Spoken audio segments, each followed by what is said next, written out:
Bismillahirrahmanirrahim. Assalamualaikum warahmatullahi wabarakatuh. Alhamdulillah hamdan thayyiban mubarakan. Bismillahirrahmanirrahim. Assalamualaikum warahmatullahi wabarakatuh. Ala alihi wa sahbihi wa mawalah, amma ba'd. Alhamdulillah, para jemaah sekalian, dan thayyiban mubarakan. Bismillahirrahmanirrahim. Assalamualaikum warahmatullahi wabarakatuh. Iman wa sahbihi wa mawalah, amma ba'd. Alhamdulillah, para jemaah sekalian, dan thayyiban mubarakan. Bismillahirrahmanirrahim. Assalamualaikum warahmatullahi wabarakatuh. Kita ketahui dalam bahasan sebelumnya bahwa iman kepada Allah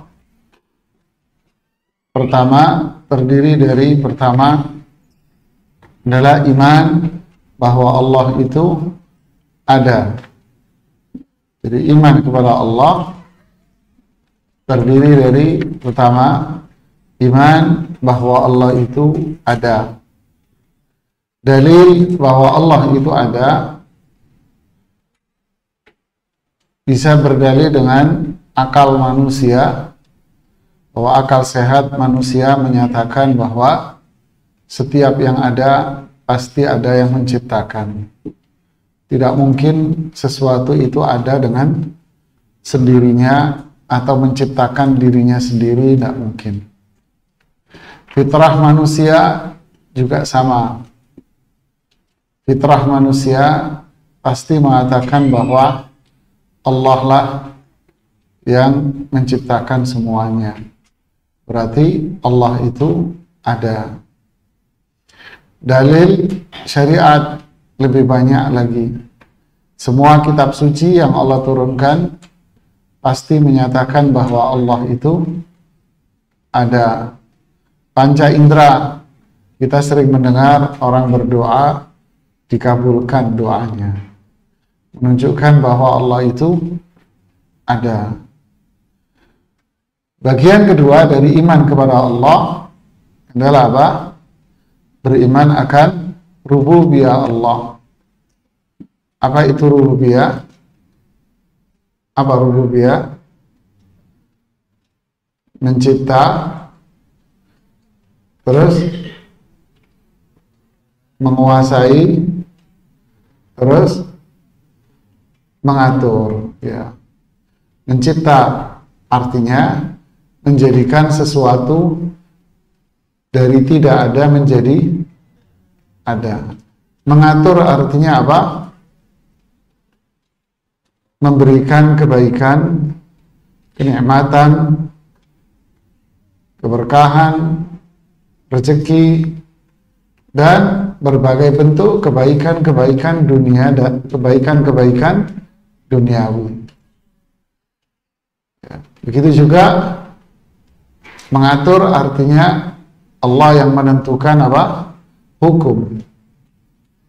Termasuk di dalamnya hukum syariat, halal haram, Allah yang ngatur. Dan juga hukum kauni. Apa hukum kauni itu? Alam, takdir. Ya, ketentuan, takdir. Berarti iman dengan takdir termasuk bagian dari iman terhadap rububiyah Allah.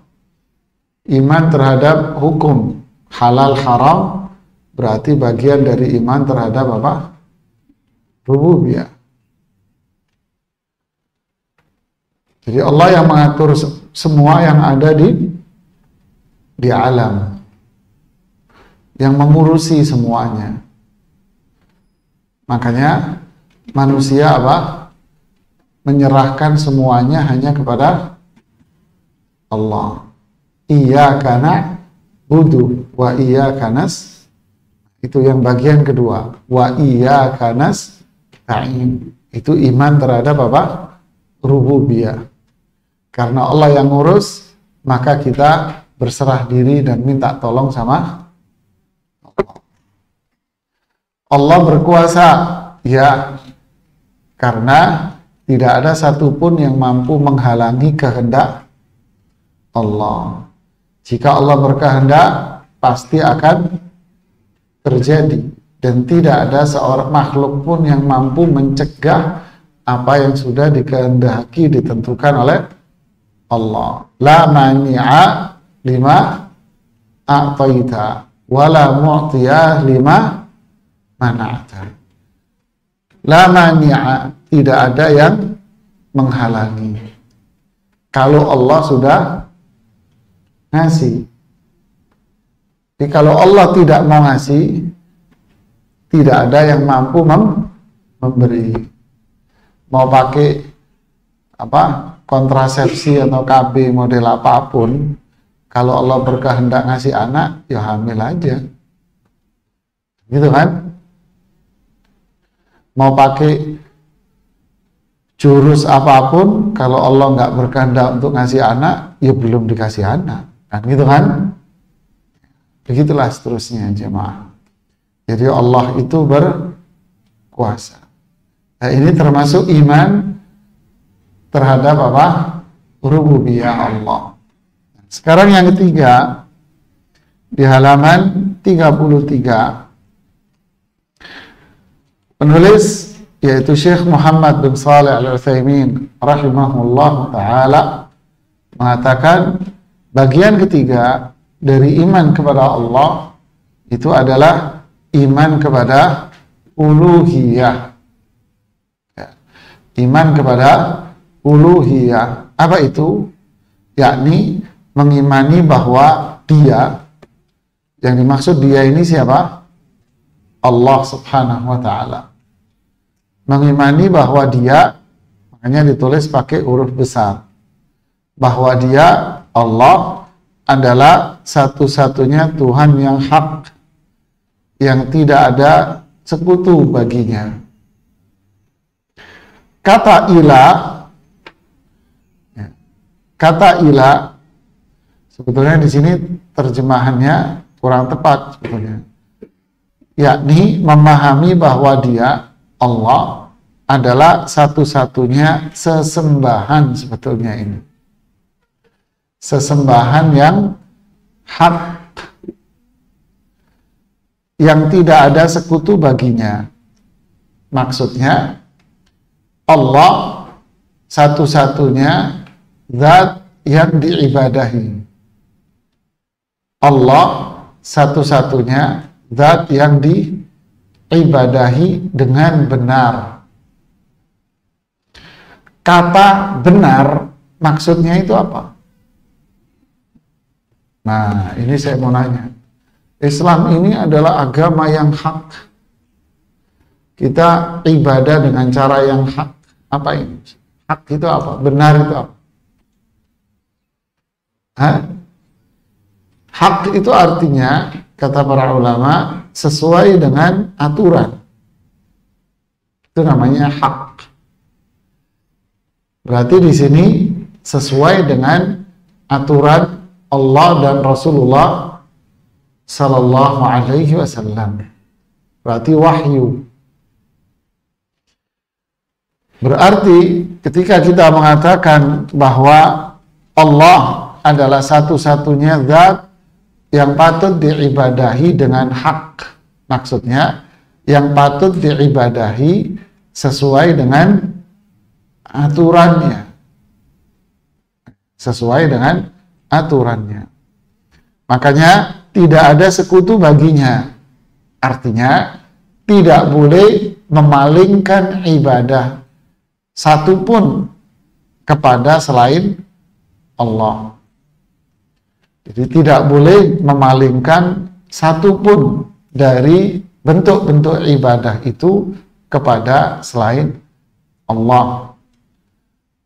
Karena seseorang yang memalingkan ibadah atau salah satu dari ibadah kepada selain Allah, berarti dia telah menjadikan sekutu selain dari Allah.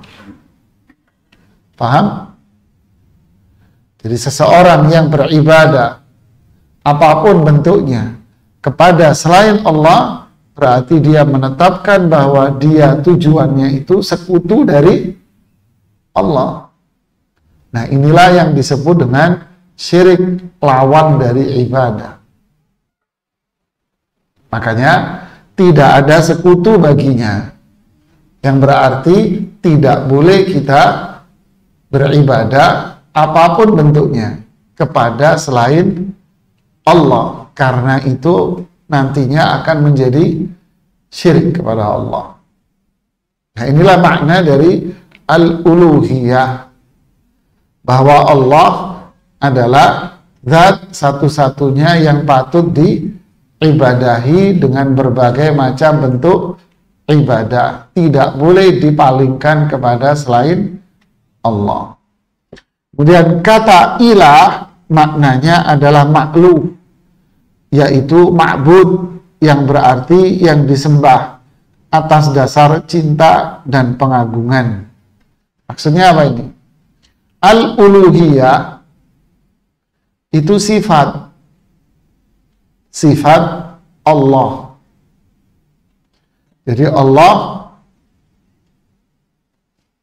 lafaz atau nama dari Asmaul Husna yang paling agung itu adalah apa?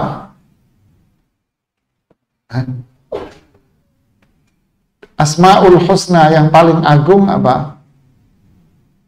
Kok bingung? Asmaul Husna yang paling agung apa? Allah. Apa makna Allah? Allah itu berasal dari kata ilah. Berasal dari kata ilah. Ilah itu apa artinya? Ilah artinya makhluk, yaitu ma'bud. Apa itu? Ilah itu artinya adalah yang diibadahi. Ilah artinya yang diibadahi. Paham? Berarti nama Allah itu memiliki sifat uluhiyah. Uluhiyah berarti dari kata apa? Ilah. Ilahun uluhiyah itu sifatnya, ditambahi ta. Uluhiyah itu sifat. Berarti maknanya apa? Zat yang diibadahi. Nah, berarti nama lafzul jalalah, istilahnya lafzul jalalah, lafaz yang penuh keagungan, itu maksudnya. Yaitu apa? Allah. Berarti apa? Zat. Itu Allah kan nama. Ya kan? Nama. Berarti sifatnya apa? Zat yang diibadahi dengan benar. Nah, kata dengan benar berarti apa? Sesuai dengan ketentuannya. Paham? Kalau nggak paham, saya ulangi. Paham atau belum? Paham. Jadi, iman kepada uluhiyah. Nah, berarti iman bahwasannya siapa? Allah adalah zat yang diibadahi dengan benar. Masya Allah. Alhamdulillah. Nah, kemudian di sini penulis mengatakan, yaitu artinya yang disembah atas dasar cinta dan pengagungan. Nah, ini garis bawah itu. Maksudnya adalah dasar kita ibadah kepada Allah itu apa? Dasarnya apa? Cinta. Kecintaan yang sempurna dalam hati menjadikan kita hanya beribadah kepada Allah. Yang kedua, ta'zim, pengagungan. Pengagungan itu apa? Pengagungan itu adalah takut dan berharap. Lahirlah unsur apa? Pengagungan. Berarti ibadah itu harus berpijak dari dua unsur. Kamalul mahabbah wa kamalut ta'zim. Ta'zim berarti kepatuhan, karena dia itu adalah harapan dan takut. Jadi harapan dan takut akan melahirkan apa? Pengagungan. Berharap yang tinggi akan, apa bedanya harapan sama takut? Ntar ngomong jauh-jauh kakak paham lagi. Apa bedanya harapan sama takut?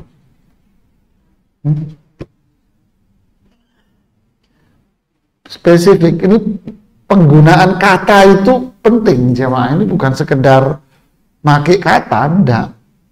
Maknanya itu. Apa bedanya harapan dan takut? Apa? Apa? Tumben Pak Yani jawab. Biasanya alhamdulillah, biasanya melek merem. Masya Allah, ini rekor ini hari ini. Ya, harapan itu berkaitan dengan sesuatu yang positif, baik. Sehingga harapan artinya keinginan untuk menggapai dan mendapatkan itu. Kalau takut berarti berkaitan dengan lawannya. Sesuatu yang buruk. Takut artinya sesuatu yang buruk itu jangan sampai menimpa diri saya. Makanya saya takut. Sehingga buahnya apa dari harapan dan takut? Buah dari harapan itu adalah apa? Fastabiqul, itulah harapan. Ayo berlomba-lomba untuk mendapatkan itu. Gunung kudaki, lautan kuseberang. Nah, kenapa? Harapan besar untuk mendapatkan itu. Semangat dia berlomba-lomba. Takut, buahnya apa?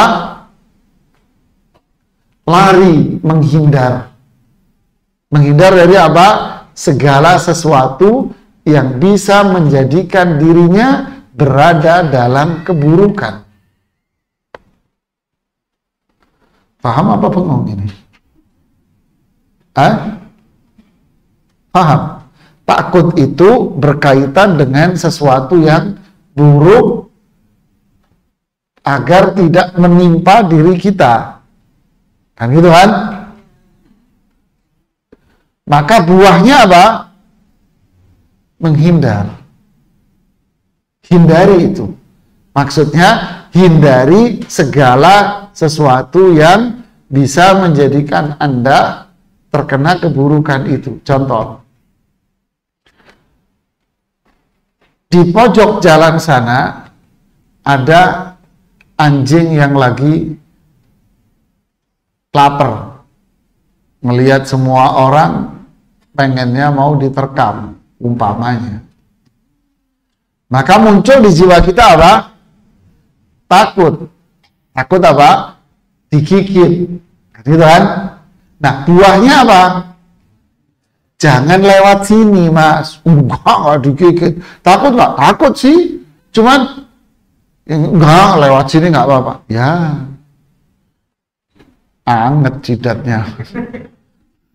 Ya. Buahnya apa? Jangan lewat sini. Karena ini sarana yang menjadikan Anda nanti kena. Jangan, nah itulah buahnya. Jadi ta'zim, pengagungan, kamalu ta'zim. Jadi kesempurnaan kita dalam mengagungkan Allah menjadikan kita apa? Musabaqah bil khairat, berlomba-lomba dalam melakukan kebaikan. Dan apa? Punya kekuatan untuk menghindar diri dari semua larangannya sebagai bentuk pengagungan kita kepada Allah. Nah, itu namanya ta'zim. Jadi ibadah itu harus ada cinta. Cinta menjadikan kita apa? Konsekuen dengan aturan hukumnya. Oh, ini aturan hukumnya, saya akan pegang itu aturannya. Karena kecintaan dia dengan Allah. Dia nggak akan keluar dari aturannya karena kecintaan dia yang tinggi. Melebihi segalanya, aturan siapapun kalau tidak sejalan dengan aturan Allah, maka kecintaan kita kepada Allah lebih. Kan? Itu namanya cinta. Ta'zim menjadikan dia apa?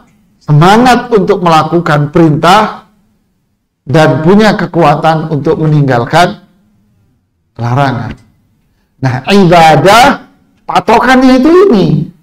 Kalau nggak ada ini, maka ibadah itu terjadi tidak? Munculkah ibadah? Nggak muncul. Nggak ada cinta, nggak ada pengagungan, males ya. Nggak ada cinta, bisa jadi dia melakukan apa yang dianggap baik. Berarti kebaikan apa yang dia lakukan semangat? Semau gue. Karena ada cinta. Dia lebih seneng hawa nafsunya. Udahlah mas, dikit-dikit haram, dikit-dikit haram. Repot amat lu. Terus mau inti apa? Berarti dia lebih cinta apa? Nafsu. Bahaya. Tidak ada ta'zim, ya nggak ada pelaksanaan, nggak ada kepatuhan. Nah, itulah ibadah. Jadi kembali ke sini, apa makna uluhiyah? Yaitu berasal dari kata ilah. Ilah itu artinya yang diibadahi. Berarti uluhiyah adalah sifat Allah. Bahwa Allah subhanahu wa ta'ala adalah zat yang diibadahi. Atas dasar apa kita ibadah kepada Allah? Kesempurnaan dalam cinta dan kesempurnaan dalam pengagungan. Ini syarat utama ini, jemaah. Kita lanjutkan. Apa dasarnya firman Allah pada surat Al-Baqarah 163? Wa ilahukum ilahun wahid. Nah, ini jemaah. La ilaha illa huwa. Siapa huwa ini? Ar-Rahmanu Ar-Rahimu. Kalau kita pretelin ayat ini, kata demi kata ketemu jemaah. Wa ilahu kum itu apa? Kata ganti orang kedua, kalian. Ilahukum, ilah tadi apa? Maknanya apa? Zat yang diibadahi. Hukum kalian. Berarti apa? Zat yang diibadahi. Oleh siapa? Oleh kalian. Zat yang diibadahi oleh kalian. Siapa dia? Zat ini ilahun wahid, yaitu sesembahan. Zat yang patut diibadahi adalah zat yang wahid. Wahid itu apa? Tunggal, esa. Maksudnya esa itu apa? Rububiyah, kembali ke rububiyah. yaitu zat yang menciptakan kita semuanya, nggak ada yang lain. Ya, zat yang ngatur kita semua, yang menentukan hukum syar'i dan hukum kauni semua, yang berkuasa di alam. Ini adalah zat yang esa. Inilah zat, inilah yang ilah, yaitu yang patut diibadahi. Paham? Lihat lanjutnya. La ilaha, nafi, menafikan, membuang. Tidak ada siapapun yang layak diibadahi dengan benar. Tidak ada. Dibuang semua bentuk tujuan-tujuan ibadah. Dibuang semuanya. Tidak ada zat yang lain, tidak ada makhluk yang patut untuk diibadahi. Tidak ada. Illa huwa, kecuali dia. Dia ini siapa? Di ayat ini siapa? Ilahun, yang esa tadi, yaitu Allah. Berarti ini apa? Itsbat, menetapkan. Membuang semua bentuk ilah dan menetapkan ilah yang benar hanya Allah. Siapa Allah? Adalah zat yang memiliki nama-nama. Yaitu apa nama lainnya? Rahman, Rahim. Ini namanya uluhiyah. Paham? Jadi salah fatal kalau ayat ini diterjemahkan tidak ada Tuhan selain Allah. Jadi kalau menerjemahkan la ilaha illallah diterjemahkan dengan tidak ada Tuhan selain Allah, ini salah fatal, Pak. Jamaah, parah. Karena Tuhan itu maknanya apa? Maksudnya apa? Rabb. Tuhan itu apa? Rabb kan? Berarti apa? Uluhiyah apa rububiyah? Rububiyah. Berarti kalau kita katakan tidak ada Tuhan selain Allah, berarti maknanya apa? Tidak ada pencipta. Tidak ada yang ngatur. Tidak ada yang berkuasa selain Allah. Kalau ini yang dia yakini, berarti apa? Tidak ada orang beriman. Kenapa? Karena Abu Jahal juga percaya.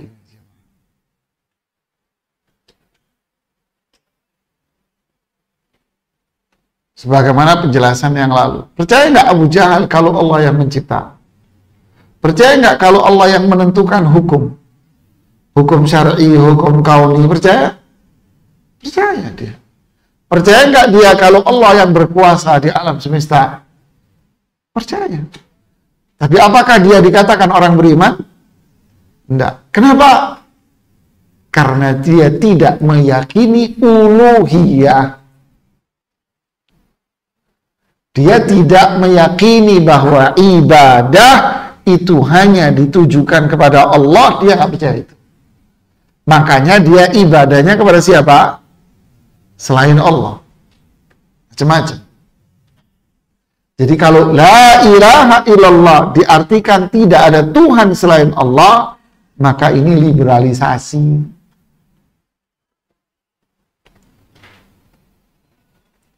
Paham tidak logikanya? Paham? Paham atau belum? Maksudnya menganggap semuanya akhirnya apa? Benar. Karena la ilaha, tidak ada Tuhan, tidak ada pencipta, tidak ada yang ngasih rezeki, tidak ada yang ngatur, tidak ada yang berbuat baik kecuali Allah. Semuanya percaya nggak ini? Lalu yang disebut beriman siapa? Berarti akhirnya apa? Semuanya benar sama saja. Hah? Hati-hati, settingan ini. Siapa yang nyeting? Pendiri liberalisasi. yang kita tahu semuanya. Udah mati orangnya. Gitu kan? Hati-hati siapa. Jadi makna la ilaha, ilah itu artinya ma'bud. Berarti apa? Tidak ada yang patut diibadahi dengan benar kecuali siapa? Saat itu dia akan menjadi orang beriman. Karena orang yang meyakini ini pasti dia akan meyakini apa? Rububiyah Allah.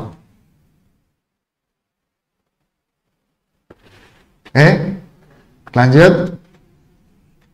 Allah juga berfirman, syahidallahu annahu, lihat kembali lagi, syahidallahu, Allah bersaksi. Lihat, ini kesaksian, pernyataan, kesaksian. Apa kesaksian Allah? La ilaha illa huwa. Paham? Paham maknanya ini? Paham belum? La ilaha, kesaksian Allah apa itu? La ilaha, yaitu apa? Tidak ada yang patut diibadahi illa huwa, kecuali dia. Wal malaikatu, dan para malaikat pun bersaksi akan hal ini. Wa ulul ilmi, dan orang yang berilmu. Nah, jadi yang faham akan masalah ini siapa? Orang yang belajar. Kalau nggak belajar, paham? Enggak. Qaiman bil qisti, dia akan berdiri di atas keadilan. Keadilan itu apa? Kebenaran. Diulangi lagi, la ilaha, nafi, membuang semua bentuk ibadah yang ditujukan kepada siapapun. Illallah, ya ini yang ditetapkan bahwa ibadah harus ditujukan hanya kepada Allah. Al-Aziz, yang punya nama Aziz, yang punya nama Hakim. Inilah iman dengan apa? Uluhiyah. Dan segala sesuatu yang dijadikan sebagai Tuhan di samping Allah dan disembah selainnya, maka uluhiyahnya batil. Berarti siapapun yang beribadah kepada selain Allah, maka ibadahnya apa? Batil. Seperti surat Al-Hajj ayat 62. Dzalika bi annallaha huwal haqqu. Lihat. Dzalika, yang demikianlah. Yang demikian ini. Bi anna, bahwasannya Allah huwa, dialah al-haqqu, yang paling benar. Berarti yang dimaksud benar ini apa? Apa? Ketentuannya. Bahwa ibadah itu harus ditujukan kepada dia saja. Kemudian, wa anna ma yad'una min dunihi huwal batilu. Bahwa apa saja yang mereka seru, ibadah bentuk apa saja yang mereka lakukan min dunihi, kepada selain Allah, maka itu adalah apa? Batil, kebatilan. Wa anna allaha huwal aliyyul kabir. Dialah Allah yang tinggi, jauh dari makhluknya, tinggi di atas arsy-Nya. Al-Kabir, dan dialah Allah yang maha besar. Zatnya nama-namanya, sifatnya, semuanya apa? Besar, tidak akan sama dengan makhluknya. Dan penamaan berhala-berhala sebagai Tuhan-Tuhan tidaklah memberikannya hak untuk disembah. Orang Nasrani menamai berhala-berhala mereka sebagai Tuhan. Tuhan Yesus, kan mereka sebutnya itu kan. Terus apa lagi? Bunda, ya, Tuhan Bapa. Dan mereka punya 3. Laqad kafara alladziina qalu innallaha tsalitsu tsalatsa. Sungguh telah kafir orang-orang yang mengatakan bahwa Allah itu yang ketiga dari yang 3. Ya, yang dirayakan sekarang. Yang dirayakan sama mereka. Berarti mereka yang ikut merayakan ini di antara orang Islam berarti ikut merayakan apa? Kekufuran. Walaupun dia hanya mengatakan selamat. Ya, walaupun dia hanya mengatakan selamat. Berarti ikut ngerayain apa? Kufur. Boleh tidak? Ikut ngerayain tahun baru. Umurnya tambah tua kok udah dirayain. Wah, aneh. Mau kapan lo dirayain? Dirayain. Jadi disebut Tuhan. Sama Yahudi juga menamai Uzair itu anak Tuhan. Agama-agama lain, Hindu, Buddha juga menamai apa? Tuhan, Tuhan mereka sebut. Jadi orang-orang yang berbuat syirik kepada Allah menjadikan kuburan-kuburan itu sebagai apa? Tujuan mereka beribadah kepada selain Allah. Dalam konteks apa? Kecintaan dan pengagungan tadi. Cintanya dahsyat sama kuburannya ini. Takzim, pengagungannya itu tinggi. Apa itu? Harapan. Ngapain Pak ke kuburan sono? Cari berkah Pak. Namanya apa itu? Harapan dia besar. Untuk itu. Takut sesuatu. Biar nggak terkena itu, perginya kemana? Kuburan lagi. Berarti pengagungan tidak? Ibadah tidak namanya. Berarti ibadahnya kepada siapa? Walaupun mereka anggap benar, tapi Al-Quran bilang apa? Batil. Ya. Allah berfirman tentang Lata, Uzza, Manat. In hiya illa asma'un sammaitumuha antum wa aba'ukum ma anzalallahu biha min sultan. Itu tidak lain hanyalah nama-nama yang kalian dan nenek moyang kalian mengada-adakan. Jadi kalian menyebut ini sebagai tempat berkah lah, bisa ngasih syafaat lah, ini itu dewa, Tuhan, dan sebagainya, dan sebagainya. Keramat, itu nama-nama yang kalian karang-karang aja.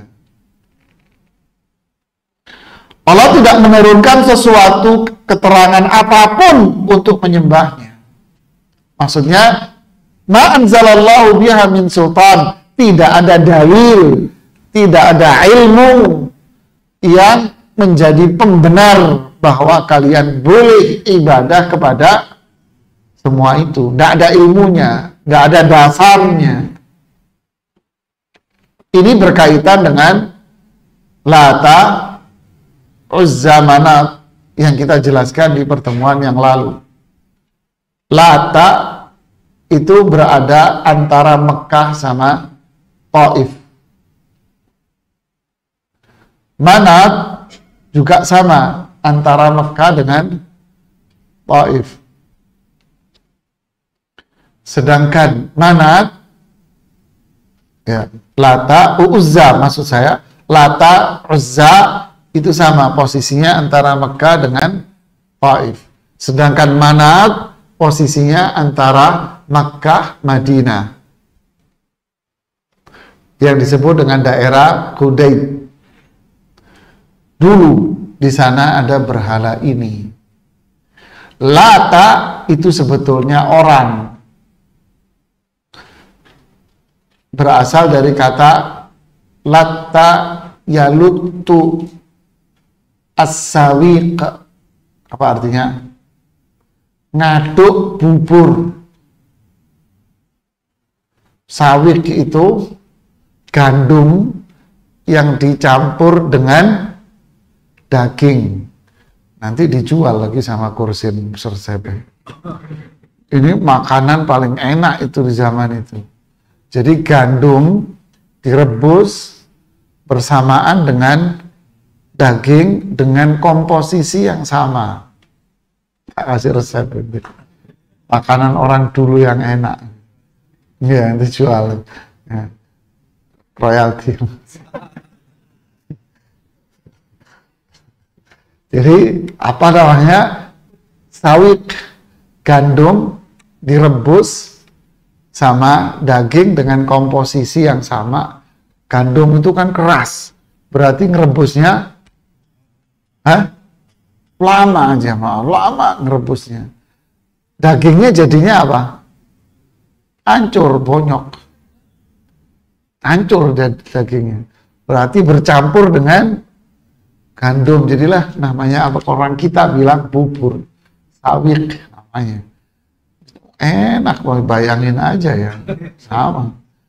Terus ini orang kerjanya bikin ini, bikinnya itu di atas sebuah batu gede. Jadi bikinnya di atas batu. Buat apa dia bikin ini banyak? Buat orang-orang miskin atau musafir yang kehabisan bekal dan makanan. Silahkan makan dari sini gratis. Setiap hari dia bikin. Untuk itu, ketika bapak ini meninggal, dijulukilah dengan nama Lata. Bapak tukang bikin bubur. Sama pula kakek Rasulullah SAW yang kakek kedua, namanya siapa? Hashim. Muhammad bin Abdullah bin Abdul Muttalib bin Al-Hashim. Hashim itu artinya apa? Bikin adonan roti. Jadi kerjanya ngapain? Suka bikin emplek-emplek. Tahu emplek-emplek? Betawi biasanya tahu. Tahu emplek? Kue emplek tahu? Orang Betawi kue emplek namanya. Jadi dibikin roti sama dia, emplek-emplek. Terus setelah itu ditaruh di tungku. Nah, dibakar tungku. Kalau Betawi namanya kue emplek.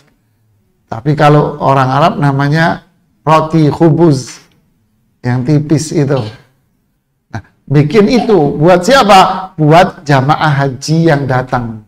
Orang datang ke Makkah mau tawaf, dikasih roti ini. Dipanggillah akhirnya apa? Tukang numbuk roti. Dipanggil Hashim. Jadi bukan nama aslinya. Boten. Bukan nama asli itu. Gila, ini cerita sejarah ya. Jadi Lata itu aslinya nama orang. Orangnya pun wafat. Kira-kira masyarakat merasa apa? Kehilangan. Maka papanya orang berjasa. Lalu jadilah batu yang biasa dia pakai masak bubur tadi itu dijadikan apa? Monumen.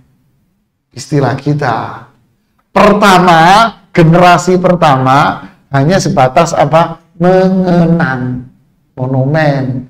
Muncul generasi kedua, mulai Bahlul. Generasi ketiga tambah Bahlul. Akhirnya batunya dijadikan apa? Disembah. Itulah namanya Lata.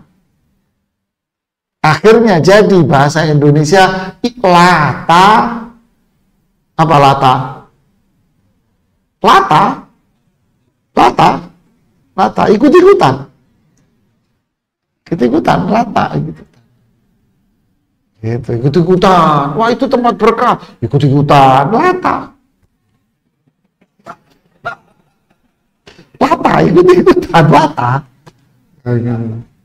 Lata aja.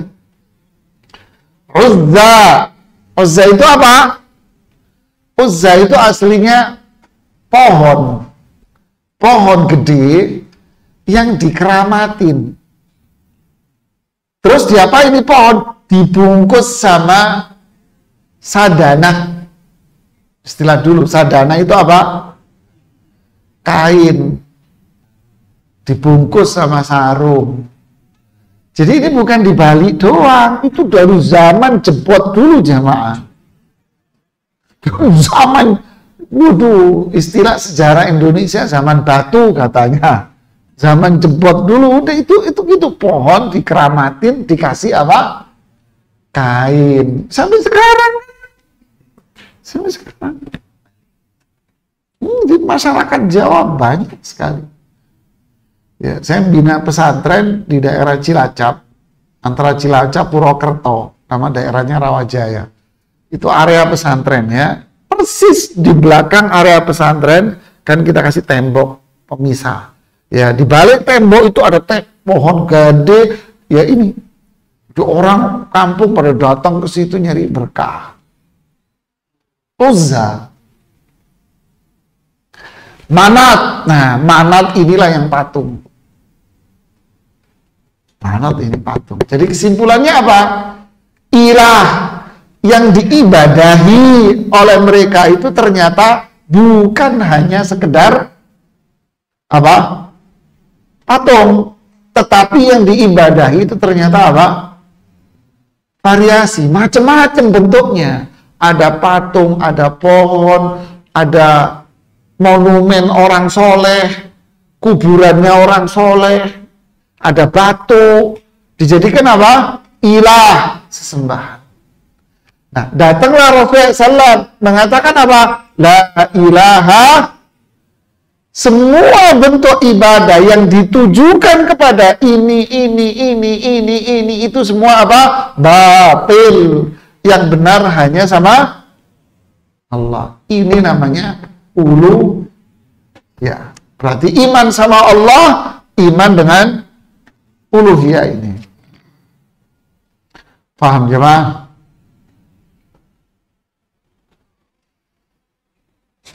Nah, begitu dalil-dalilnya. Kemudian Allah Subhanahu wa taala juga berfirman menceritakan tentang Nabi Yusuf bahwa beliau berkata kepada kedua orang kawan sepenjaranya. Nabi Yusuf kan di penjara, bilang sama temennya di penjara, dua orang. Ya sahibai sijni, wahai dua temanku yang sama-sama di penjara. Ini terjemahan bebas saya. Arbabun mutafarriqun khairun amillah.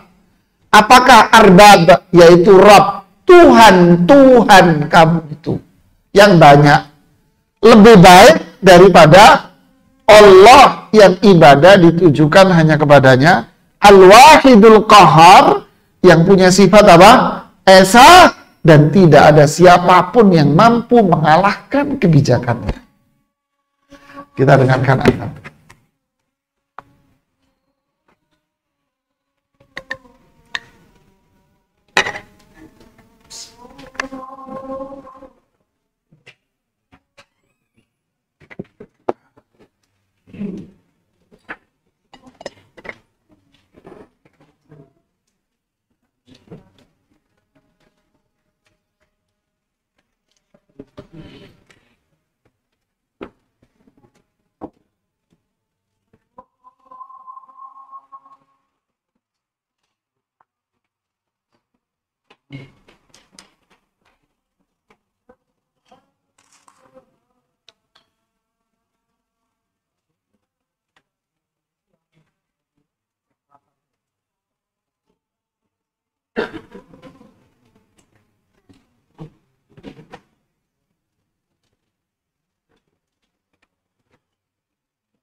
La ilaha illallah.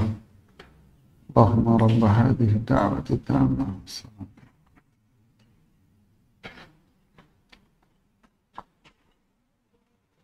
Raditu billahi rabban Islam dinan.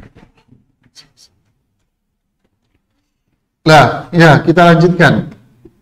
Nabi Yusuf mengatakan, "A'arbabun mutafarriqun?"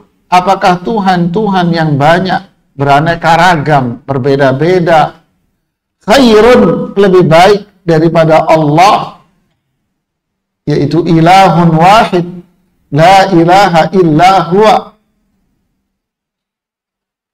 al-wahidul qahar, yang maha esa, al-qahar, yang tidak ada yang mampu menghalanginya. Ya tentu tidaklah.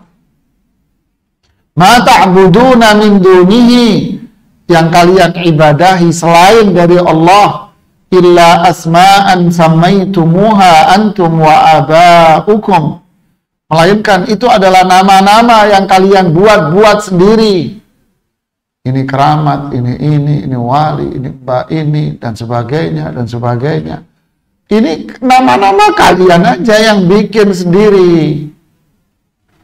Ma anzalallahu biha min sultan. Allah tidak menurunkan dasar, dalil, bukti, ilmu sedikit pun berkaitan dengan itu. Berarti orang yang berbuat syirik itu disebut sebagai apa? Ahlul ahwa. Apa itu? Pelaku hawa. Karena nggak ada dasar apa-apa. Mereka ngarang. Itu hawa nafsu semua. Para rasul sering berkata kepada kaumnya, semua nabi dan rasul bilang apa? U'budullaha ma lakum min ilahin ghairuh. Beribadalah kalian kepada Allah.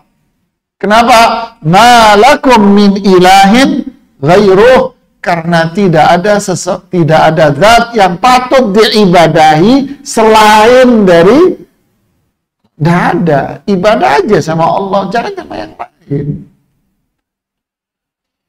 Tapi orang-orang musyrik, mereka yang selalu berbuat syirik ini, menolak hal ini.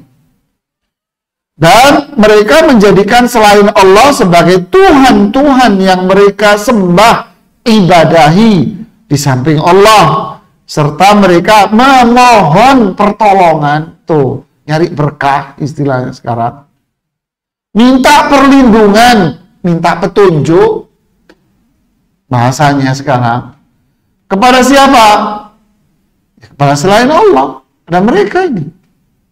Allah telah membatalkan, mengatakan bahwa itu semua perkara yang apa? Batil. Sikap orang-orang musyrik yang menjadikannya sebagai Tuhan-Tuhan dengan dua logika dasar hukum. Jadi, paham nggak maksudnya ini? Bahwa sesembahan selain Allah yang mereka ibadahi kepada selain Allah itu batil. Kenapa? Mau kuburan, mau batu, mau pohon, mau patung, apalagi gua, laut, gunung, orang yang masih hidup dikultuskan, ya kan? Semua ini batil. Kenapa? Dua alasan. Pertama, Tuhan-Tuhan yang mereka jadikan itu tidak terdapat sesuatu pun dari sifat-sifat khusus ketuhanan. Dia tidak memiliki rububiyah. Nyipta nggak bisa, ngatur nggak bisa, menentukan alam nggak bisa. Bahkan mereka sudah berlebihan. Bahkan mereka mengatakan bahwa sesembahannya ini bisa menentukan nasib alam semesta. Nggak tanggung-tanggung, Pak. Kalau pengen terbebas dari COVID, pasang tuh foto Habib di rumahmu. Wah, kalau dahsyat sekarang, Mas. Luar biasa udah keyakinannya. Cukup obat COVID itu pasang di foto-foto ini. Berarti mereka sudah meyakini bahwa orang-orang yang mereka ibadahi kepada selain Allah memiliki sifat-sifat rububiyah, bisa mengendalikan alam, bisa menentukan, sudah. Wali majnun, wali gendeng, majnun. Kalau sudah sampai pada tingkat junun, itu wali tingkat tinggi. Itu keyakinan mereka loh. Bukan saya, bukan. Kalau sudah tingkat junun, itu mereka mengatakan tinggi kelasnya. Tahu, sing waras sopo, Mas. Inna lillahi wa inna ilaihi musibah sudah. Jadi mereka meyakini ini punya sifat rububiyah. Pengen rezeki, Mas, makanya ke sono biar lancar. Waduh. Ya kan? Pengen apa lagi? Yang punya anak, mau kawin lagi, ke sono, Mas. Astagfirullah. Karena ia diciptakan dan tidak, padahal nggak mampu. Dia ini tidak memiliki rububiyah. Dia hanya seorang manusia biasa yang membawa kebohongan-kebohongan. Ini kebohongan semua. Ya, dia nggak bisa nyiptain, nggak bisa. Kok dianggap itu berlebihan, kan? Itu logika pertama. Kemudian disebutkan dalil-dalilnya yang banyak di sini. Yang kedua, logika yang kedua di halaman 37. Bahwasanya orang-orang musyrik itu mengakui bahwa Allah adalah satu-satunya Tuhan Sang Pencipta, yang di tangannya kekuasaan atas segala sesuatu, serta Dia menyelamatkan dan tidak butuh untuk diselamatkan. Ini mengharuskan mereka agar mentauhidkan Allah dalam uluhiyahnya, sebagaimana mereka mentauhidkannya dalam rububiyah. Itu tadi, mereka itu tahu. Kalau Anda tanya, Mas, Anda minta-minta ya ke kuburan, marah dia. Gila apa, Pak? Saya nggak minta-minta sama kuburan, saya minta-minta sama Allah. Kenapa? Rezeki dari Allah. Ini dari Allah, semua dari Allah. Terus ngapain di kuburan? Berkah, Pak. Nah, lah, muter terus. Jadi mereka itu beriman terhadap apa? Yang kedua, yaitu apa? Rububiyah dia beriman. Tapi giliran uluhiyahnya nggak mau. Syirik dia. Nah inilah menjadikan syirik besar itu apa? Keluar dari Islam. Lalu penulis menyebutkan dalil-dalilnya dari ayat-ayat Quran yang banyak. Ya, wallahu a'lam bishawab. Nanti kita lanjutkan di bagian keempat dari iman kepada Allah, yaitu iman kepada nama-nama dan sifat-sifat Allah Subhanahu wa ta'ala. Wallahu a'lam. Silakan kalau ada yang mau bertanya.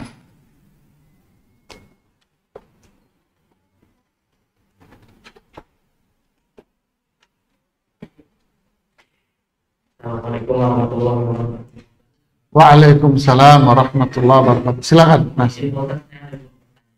Ya. Yang pertama dari Adil Paul itu sedekah dengan manusia, sedekah urat leher. Allah apa? Sedekah dengan manusia, sedekah urat leher. Oh ya. Apa maksud dari ayat tersebut itu? Terus yang kedua, Ustaz, ada statement yang benar dari Menteri Agama. Umat yakni saya menangkap pesir seolah-olah dia nggak mau mengucapkan, tapi dia melesetkan bahasanya seperti itu. Kurang lebih bahasanya seperti ini. Semoga kedamaian, kesehatan dan kebahagiaan selalu menyertai umat yang merayakan. Semoga selalu dalam kedamaian dalam kebinekaan. Apakah hal tersebut termasuk menyatakan salah juga? Ya. Ayat yang Anda sebutkan tadi itu di surat Qaf pada ayat yang ke-16. Bunyinya firman Allah, "Walaqad khalaqnal insana wa na'lamu ma tuwaswisu bihi nafsuh wa nahnu aqrabu ilaihi min hablil warid." Walaqad khalaqnal insan, sungguh kami, yaitu Allah, telah menciptakan manusia. Wa na'lam, dan kami tahu. Siapa ini? Allah. Allah yang menciptakan, berarti Allah tahu semuanya. Tahu apa? Ma tuwaswisu bihi nafsuhu, apa yang dibisikkan oleh hati. Hatinya siapa? Makhluk ini. Bisikan-bisikan hati manusia ini Allah tahu. Terus setelah itu Allah bilang, wa nahnu, nah ini firmannya Allah bilang, wa nahnu aqrabu ilaihi min hablil warid, dan kami lebih dekat kepadanya dari urat al-warid, leher, yang dimana kalau kurban dipotong uratnya itu. Nah, ini firman Allah. Yang tahu tentang firman Allah siapa? Allah. Kemudian siapa? Rasulullah SAW. Kemudian sahabat, tabi'in. Jangan menafsirkan sendiri dari akal Anda. Anda tidak ngerti. Ya. Saya bacakan makna ayat ini di tafsir Ibnu Katsir. Ya, biar kita nggak nebak. Yakni maksud dari ayat ini bahwasannya kami lebih dekat kepadanya lebih dari urat warid leher ini. Maksudnya siapa kami ini? Malaikatuhu ta'ala aqrabu ilal insan min habli waridihi ilaihi. Para malaikat itu jauh lebih dekat pada diri seseorang melebihi urat lehernya. Jadi yang dimaksud di sini siapa? Malaikat-malaikat Allah. Wa man ta'awwalahu 'alal ilmi fa innama farra li'alla yalzama hululun au ittihadun. Para ulama menafsirkan ayat ini dengan ilmu. Ini penafsiran kedua. Kami lebih dekat kepada ini orang daripada urat leher. Maksudnya apa? Ilmunya. Berdasarkan kalimat di redaksi ayat, di redaksi sebelumnya. Yaitu apa? Wa na'lamu ma tuwaswisu bihi nafsuhu wa nahnu aqrab. Kami mengetahui bisikan-bisikan hati dia. Lalu Allah bilang, kami lebih dekat. Berarti apanya yang lebih dekat? Apa? Ilmunya apa? Bukan zat Allah. Kalau melihat alur dari ayat ini. Jadi ada dua penafsiran. Penafsiran pertama, yang dimaksud di sini siapa? Malaikat Allah. Allah mengutus para malaikatnya untuk berada di jiwa kita. Yang kedua, maksudnya adalah ilmu Allah. Allah tahu apa yang ada dalam di kita. Tapi Allah di mana? Istawa alal arsy, tinggi di atas arsy. Paham? Nah, kenapa para ulama menafsirkan ini? Agar tidak terjadi keyakinan yang kufur bahwa zat Allah menyatu dalam tubuh manusia. Berdalil dengan ayat ini. Keyakinan ini keyakinan Ibnu Arabi dan Hallaj. Yang buku-bukunya beredar di tengah masyarakat kita dan dijadikan pegangan oleh mereka ini. Yang menyatakan bahwa Allah itu di sekitar kita, lebih parah lagi menyatu dengan jiwa manusia. Ini murtad orang kalau sudah begini, Pak. Ya, hati-hati. Makanya kalau menafsirkan Al-Quran, ayat wahuma manfayyani bil ijma'. Kedua keyakinan itu bahwa Allah itu menyatu dengan jiwa, hulul, berada di sekitar, bahwa Allah itu berada di sekitar dan menyatu dengan jiwa, itu semua dihapus dengan ijma', kesepakatan para ulama semua. Jadi hati-hati dengan pemikiran filsafat orang-orang yang begini. Tasawuf ini. Ya. Ini kufur, murtad. Orang yang begini. Jangan baca kamu buku-buku seperti itu. Buku setan itu, Mas. Oke, paham sekarang? Mau saya terusin cari penafsiran yang lain? Sama. Ini ijma', kesepakatan para ulama, mau pergi kemana? Lu nggak ada tafsiran yang mengatakan itu. Berarti tafsirannya siapa? Bukan ulama, ngelama namanya. Pertanyaan yang kedua, apa tadi? Oh, pernyataan seorang tokoh mau mengucapkan selamat atau mengucapkan kata-kata apa tadi? Perdamaian, semoga sejahtera, semoga berada dalam kedamaian. Ya ini lebih, kalau selamat, selamat. Kalau semoga berdamaian, berarti apa? Pembenaran. Berarti apa? Membenarkan. Berarti apa yang diyakini oleh orang-orang kafir itu memang apa? Memang benar. Itu perdamaian, itu kebenaran, itu hak, itu kesejahteraan. Namanya apa? Pernyataannya namanya pernyataan apa? Kufur. Murtad, ini kemurtatan, ini pernyataan. Saya bicara bukan individu, saya bicara apa? Ucapan, statement, dan pernyataan siapapun orangnya. Jadi hati-hati.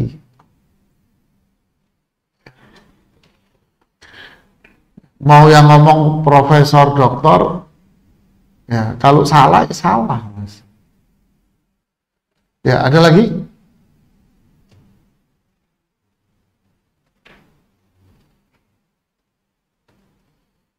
Jelas-jelas Allah mengatakan apa? Laqad kafara alladziina qalu innallaha tsalitsu tsalatsa. Telah kafir orang yang mengatakan bahwa Allah itu yang ketiga dari yang tiga. Dan jelas Allah bilang apa? Qul ya ayyuhal orang kafir. Nah, terus Anda mengatakan selamat, sejahtera. Gimana?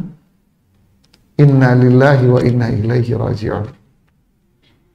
Ya, yang lain silahkan tanya. Ya, silakan Mas.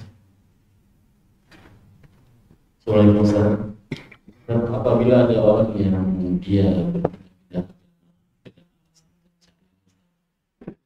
dan katakanlah awal misalnya dia Islam dan dia keluar dari Islam dan awal dia ujung-ujungnya Islam kembali, ini apa nih Ustaz? Mempermainkan agama atau hidayah Ustaz dalam ruang ini? Ya, si fulan Islam murtad, kemudian habis murtad sadar lagi masuk Islam lagi. Kita ini menghukumi orang dari zahirnya. Kemudian kita ini harus berasangka baik sama orang. Ya, selama tidak ada indikasi bahwa itu adalah kekufuran yang nyata. Ya, kalau ucapan yang tadi selamat, sejahtera, damai, kita prasangka baik aja. Baik apanya baik? Nggak ada ya baik, bisa ngaco kalau prasangka baik. Ya, kalau dalam fenomena si fulan Islam langsung keluar, ya simpel, kita menghukumi secara zahir, berarti dia apa? Murtad, kafir. Sudah. Bahkan dia lebih parah urusannya daripada orang yang kafir dari orang. Dia murtad ini. Murtad dalam hukum syariat Islam diperangi kalau dalam negara Islam. Kalau ini kan bukan. Yang jelas dia tetap apa? Murtad. Sudah murtad dia. Tapi setelah itu dia sadar, taubat, masuk Islam lagi. Ya udah, kita merasa nggak baik. Semoga dia taubat beneran. Kalau memang dia benar-benar taubat, al-Islam ya jubbu ma qabla.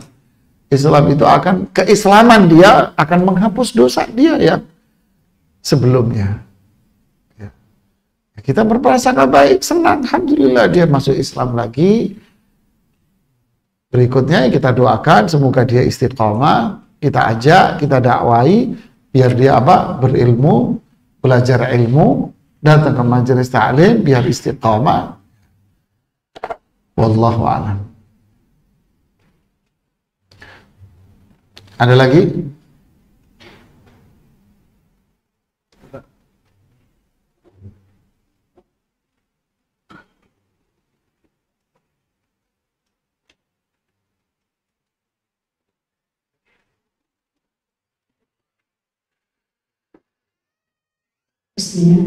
Ustaz, mohon dijelaskan apa yang dimaksud dengan umat Islam sebagai umat pertengahan.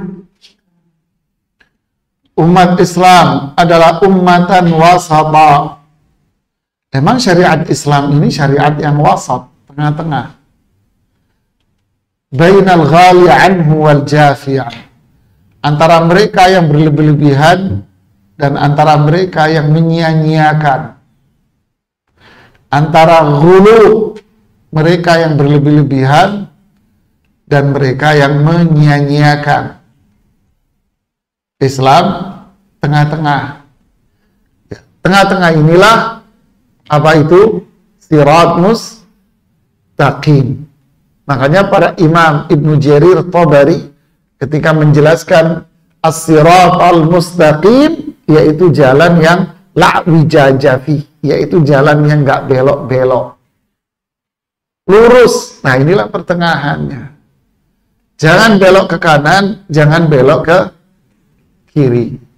Dalam segala hal, masalah akidah, Islam itu tengah-tengahan selalu. Antara mereka yang berlebih-lebihan, akhirnya kufur.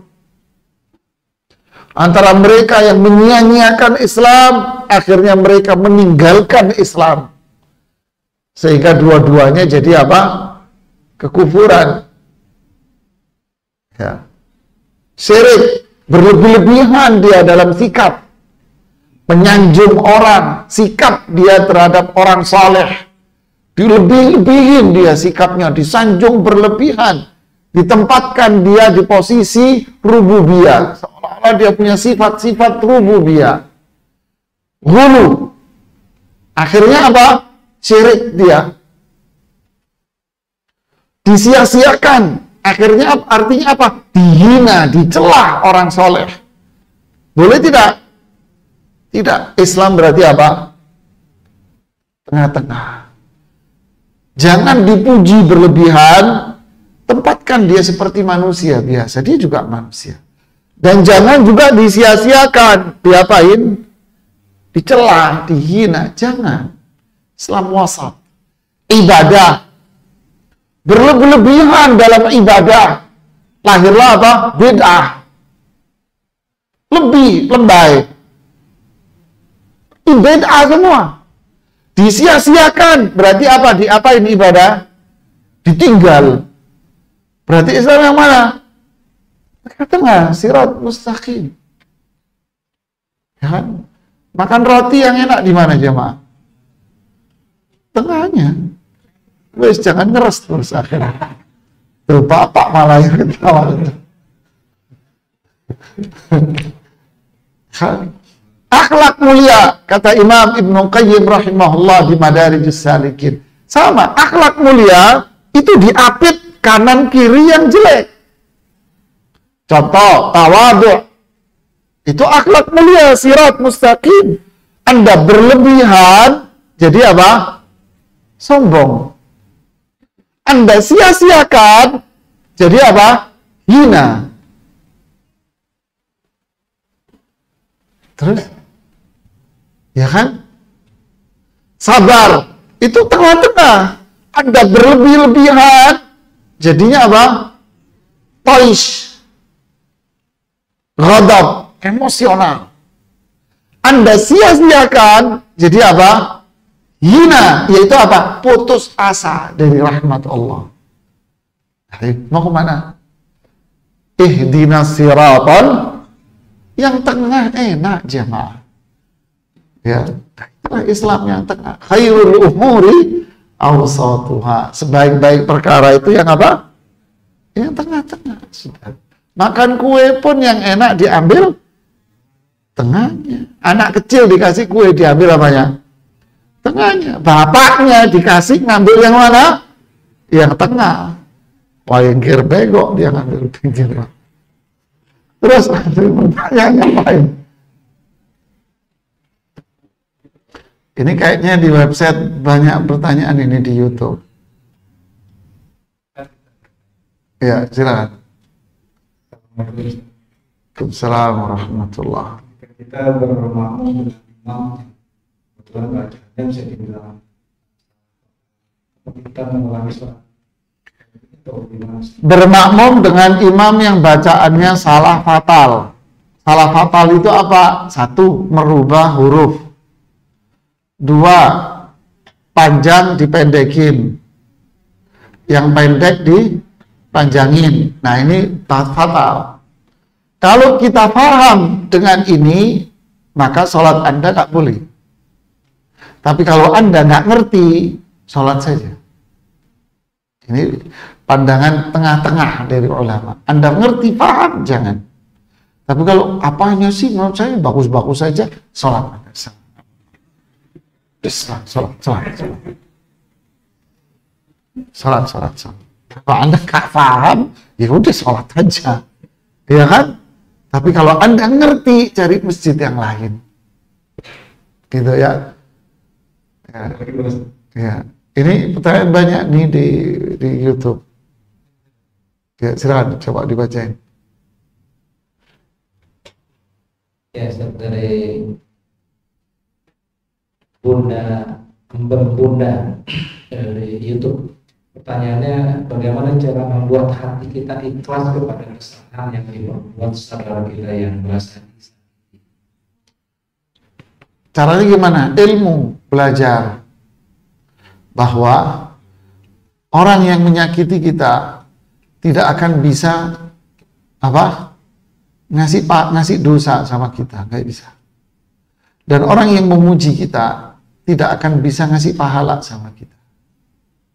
Sederhananya, orang yang nyaci maki kita nggak akan bisa menjadikan rezeki kita terus berkurang gara-gara ente maki-maki kan, enggak.